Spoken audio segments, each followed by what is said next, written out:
Everyone in your life who looks broke right now might actually be rich.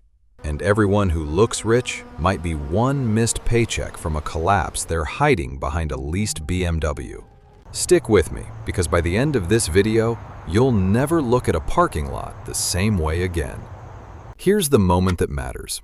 A man named Marcus is sitting cross-legged on the floor of a 400-square-foot studio apartment, eating rice and black beans out of a chipped bowl he bought second-hand for $2. His phone buzzes.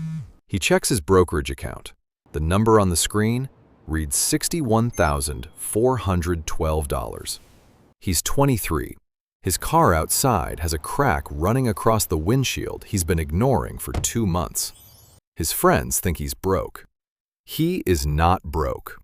He is quietly, invisibly, building something none of them can see. And it's about to change everything about how you think of money. Everyone tells you the path to wealth is earning more. That's exactly the story that keeps most people stuck refreshing job listings instead of opening a brokerage account. What Marcus did required no raise, no inheritance, no lucky trade. What he did required 20 small, unglamorous habits repeated daily for about 2.5 years. By the time he turned 25, his account crossed 6 figures. And what that number becomes by the time he retires is the part of this story that's going to make you rethink every dollar you spend this week. Let's get into how he did it. Before we go further, here's what actually happened, because the honesty matters more than the highlight reel. Marcus graduated with about $9,000 in student debt and a starting salary of $54,000 at a logistics company he found through a career fair. No trust fund, no family money compounding quietly in the background. His parents covered part of his tuition, and that was the extent of the help. Everything after that first paycheck was his to build or waste. The average person in their 20s right now has a median retirement balance of about $42,500, according to Empower's most recent data. Marcus passed 6 figures before most of his friends had finished paying off their first credit card. That gap didn't come from talent. It came from 20 specific choices.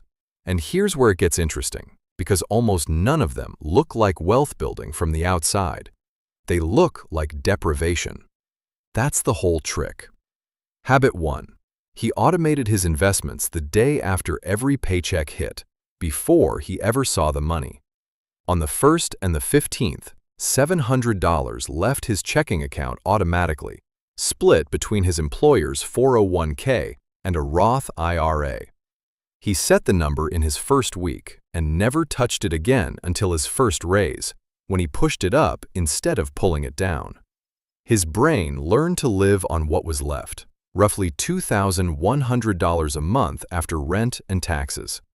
Vanguard's most recent How America Saves report found that people using automatic enrollment and automatic escalation end up saving at nearly double the rate of people managing it manually by hand. Automation isn't a nice-to-have. It's the entire mechanism. It removes the decision, and decisions are where discipline quietly dies. But here's the part almost nobody talks about. Automating the money is easy. Knowing where it's going is the harder habit, and it's the one most people skip. Habit 2. Every night for 5 minutes, Marcus wrote down what he'd spent that day in a $3 notebook. Not an app, a notebook. Needs, wants, bills. It felt obsessive for the first 2 weeks. Then it became automatic, and the act of writing forced him to process every purchase twice. Once when he spent it, once when he recorded it. Within a month, he found over $300 a month he didn't know he was leaking. A forgotten subscription, vending machine change, an $80 a month sparkling water habit at the gas station he'd never once added up. People who track their spending save 15 to 20% more than people who don't. The notebook cost $3. It saved thousands. Habit 3. He batch cooked every Sunday. 2 hours, 3 big meals. A pot of chili, a sheet pan of roasted chicken and vegetables, a batch of rice with whatever protein was on sale that week, covering roughly 12 to 14 meals. Everything else was eggs, sandwiches, or leftovers. His grocery bill averaged $220 a month. Habit 4. He kept rent under 25% of take-home pay, when most advice caps it at 30%. His take-home was about $2,850 a month. 25% of that is roughly $712. He found a studio for $730. Clean, safe, a short drive from work. No granite counters, no in-unit laundry, just a stove that worked and a door that locked. His friends were paying $1,100 to $1,400 for nicer places in trendier zip codes. That $500 a month gap, invested over 20 years at 8%, is worth roughly $295,000. Habit 5. He bought a 9-year-old sedan with cash, $8,200 from a private seller, inspected first for $75, which saved him from 2 other cars with hidden problems. Oil changes every 5,000 miles, tires rotated twice a year, total annual maintenance around $600. 0 car payment, at a time when the average new car payment sits above $760 a month according to Experian, over $9,000 a year before insurance, gas, or maintenance even enter the picture. His total annual car cost was about $3,400. The difference, invested at 8% over 30 years, comes out to roughly $1.29 million. A cracked windshield and a faded dashboard were the price of over $1 million in future wealth. That trade isn't close. Habit 6. He used the library instead of buying books, movies, or audiobooks. 2 books a month, free, through an app most people forget exists. The average reader spends $250 to $400 a year buying books. He spent 0, and something shifted in him beyond the money. Once you realize you can access something without owning it, you start questioning ownership everywhere else too. Habit 7. Coffee at home 5 days a week. 1 bought coffee every Friday as a ritual he actually looked forward to. Total annual coffee cost, about $290. The average daily coffee buyer spends over $1,500 a year. The gap, compounded over 20 years, is around $62,000 from a $12 French press. Habit 8. No gym membership. A $15 pull-up bar from a classifieds app, an $8 jump rope, a free YouTube program, and running outside. Total fitness investment, $23. The $60 a month he didn't spend on a membership went straight to his Roth IRA. $720 a year, worth roughly $55,000 over 25 years at 8%. Nobody on the treadmill is running that math while they scroll. Here's where it gets strange, because none of these habits, alone, would matter. It's what happens when you stack 20 of them on top of each other for years without breaking. Habit 9. Once a year, he called his insurance provider, his phone carrier, and his internet company, and told them he was considering switching. Consumer Reports found that 70% of people who do this get some kind of reduction. He got one from all 3, saving about $480 a year combined for 30 minutes of phone calls, roughly $960 an hour in effective, tax-free earnings. No side hustle pays that well for that little effort. Habit 10. Cash for everything discretionary. $200 withdrawn every 2 weeks, his entire budget for going out, entertainment, and incidentals. When it was gone, he was done until the next paycheck, no exceptions. Physical cash triggers a different part of the brain than a swiped card does. Research consistently shows people spend 12 to 18% less when they're handing over paper instead of plastic. The discipline wasn't willpower, it was architecture that made overspending physically impossible. Habit 11. He bought almost everything secondhand: furniture, kitchen supplies, casual clothes, electronics when he could. His entire apartment was furnished for under $900 through thrift stores, a marketplace app, and a neighbor's moving sale.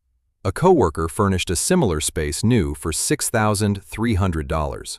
That $5,400 gap went straight into his brokerage account the month he moved in.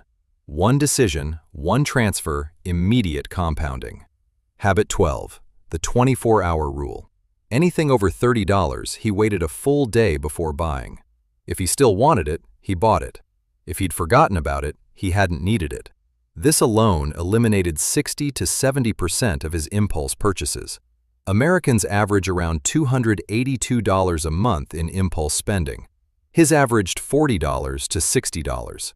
The gap, over a year, is about $2,640, and it costs nothing, because the decision is deferred, never denied, and by the next day the urgency has almost always evaporated on its own. Habit 13. He unsubscribed from every marketing email the second it landed. Every promotional email is engineered by people whose entire job is making you spend money you weren't planning to spend. Within 3 months, his exposure to purchase triggers dropped by roughly 80%. You can't buy what you don't see. Habit 14. He deleted every shopping app from his phone. If he needed something, he had to open a laptop, log in manually, and navigate there on purpose. That 30 seconds of friction cut his online impulse buys by around 40%. Every purchase became a decision instead of a reflex. Now, before you picture 2 years of rice, beans, and a dark apartment, that's not what this was. He went out with friends, just once or twice a month instead of 4 times a week, and ordered the $14 entree instead of the $38 one. He took a road trip that cost $312 total. He played basketball at the park, hiked constantly, read constantly, cooked elaborate meals on weekends purely for fun. The experiences weren't smaller, only the price tags were. Habit 15. He captured his full employer 401k match from day one, 100% of the first 3%, 50% of the next 2. On a $54,000 salary, that's an extra couple $1,000s a year in free money for checking a box. Fidelity found that 88% of participants got some employer match last quarter. The ones who didn't contribute enough to capture all of it were quietly declining part of their own paycheck. Habit 16. A Roth IRA, opened in his first month, funded automatically every payday toward the annual limit, invested in a single low-cost total market index fund with a tiny expense ratio. No stock picking, no market timing. No chasing whatever was trending that week, just buying the entire market on a schedule and letting time do the rest. It's the single most boring wealth-building strategy that exists, and boring is exactly why it works. Habit 17. He kept the same refurbished phone for 3.5 years instead of upgrading every cycle, saving somewhere between $4,000 and $7,000 compared to a friend on an annual upgrade plan. The phone industry's whole business model depends on convincing you last year's device is somehow inadequate. It almost never is. Habit 18. And this was the hardest one. He said no to things he genuinely wanted, not things that were bad ideas. A trip with friends, a concert he really wanted to see, a leather jacket he tried on and stood in front of the mirror considering for 5 full minutes. Each time he ran the real math. Not the sticker price, the shadow price. A $280 concert ticket at 23, left invested for 40 years at 8%, is worth about $6,100. Not every concert is a mistake, but he got very selective about which experiences were actually worth $6,000 future dollars, and the ones that passed that test he enjoyed completely, without guilt. Habit 19. His emergency fund sat in a high-yield savings account instead of a regular one, paying 4 to 5% instead of the national average of roughly 0.39%. On $5,000, that's the difference between earning $200 a year and earning $19. Same safety, same access, different container. Habit 20. A zero-based budget, every single month. Every dollar assigned a job before the month even started. Rent, groceries, gas, insurance, phone, internet, the cash envelope, investments, everything accounted for down to zero, and anything left over went straight to investing. The budget wasn't a cage, it was a map. Without one, money wanders. With one, it obeys. Here's the moment I promised you at the start of this video. About 14 months into all this, Marcus was at a friend's birthday dinner. Everyone ordered cocktails and appetizers. He ordered water and the cheapest entree on the menu. His friend leaned over, half joking, half not, and asked if he was okay, if he needed money. In that exact moment, Marcus likely had more invested than everyone else at that table combined. He didn't correct him. He didn't pull out his phone to prove anything. He just smiled and said he was fine, because building wealth quietly means you never need anyone else to see it. The account balance is the only applause that matters. So where did the $100,000 actually come from? Roughly $31,000 from 401k contributions and employer match. About $15,000 from Roth IRA contributions. Around $16,000 from extra brokerage investing, tax refunds, birthday money, the odd freelance check. All of it funneled straight into investments the moment it arrived, because separating bonus money from real money is a trap. A dollar is a dollar, and it compounds exactly the same no matter which pocket it came from. Roughly $12,000 came from market growth alone. The rest sat in a high-yield emergency fund and cash reserves. 90% of that final number came directly from behavior, not from a lucky break, and not from a salary anyone would call impressive. The median retirement savings for someone in their 20s right now is $42,500. The median for someone in their 60s, after 40 full years of working, is about $536,700. Marcus had $100,000 at 24. The compounding curve doesn't care what you earn. It cares when you started and how consistently you fed it. Quick gut check before we keep going. Which of these 20 habits would actually be hardest for you to stick with? Drop it in the comments, because I read every single one, and I want to know where the real resistance lives. It's worth pausing on why the notebook and the cash envelope mattered more than any single big-ticket decision. Most people who fail at building wealth don't fail because of one catastrophic purchase. They fail from 1,000 invisible $5 leaks that never show up as a single line item anywhere. A car isn't bought on impulse very often. A sparkling water at the gas station is bought on impulse constantly. And it's the accumulation of those tiny, reflexive purchases, not the occasional big splurge, that quietly drains most people's ability to invest anything at all. The friction Marcus built into his life, the notebook, the envelope, the deleted apps, the 24-hour rule, wasn't there to stop him from ever spending. It was there to make sure every dollar he spent had actually passed through a conscious decision first, instead of leaking out through habit and convenience. None of this requires living exactly like Marcus did. You might not be able to live on $2,100 a month. Your rent might not bend down to $730 no matter how hard you look. The specific numbers are his. The principles underneath them are universal. Spend less than you earn. Automate the difference before you can touch it. Track everything. Remove the friction that works against you, and build friction back in on purpose where it protects you. The personal savings rate in America right now sits around 4.4%. Marcus was keeping closer to 45 to 50% of his income during those 2.5 years. That gap isn't a salary gap, it's a behavior gap. And behavior is the one thing on this entire list that's actually available to you starting today, regardless of what you currently earn. There's one more thing worth understanding, and it's the thing that made every habit on this list sustainable, instead of just a 3-week experiment he eventually abandoned.